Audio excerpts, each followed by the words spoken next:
And this should hopefully be the final stage. So we've had this drying now for a good time. You can actually, if you feel the back of the paper, if it's still wet, the paint, you'll feel a sort of coldness there as the water is evaporating through the paper. So when you're not feeling that extra coldness and clamminess, then it's probably dry. And it's now we can lift the print. So I'm going to turn it over, and you can see through the gel plate the image we're expecting. I'm going to do it this way up because it will allow me to pull the print, to lift it with the least chance of ripping the paper, I think.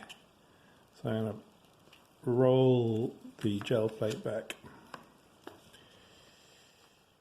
like this, and also I won't distort the paper so much because it's the plate that we're rolling.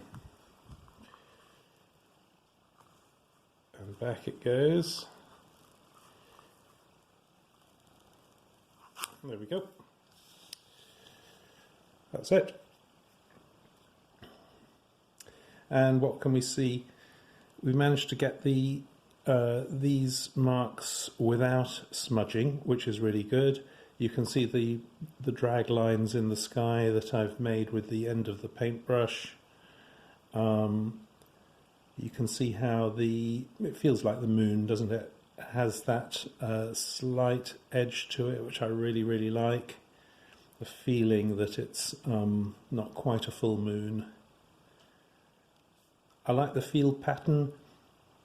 I'm not so sure about the blue colour here. I like the kind of pinky red in the ground, but I'll have to look at that a bit more and think about it. I like the field pattern, but it really should have come further down towards the bottom, I think. Yeah, but overall, I'm very pleased with that.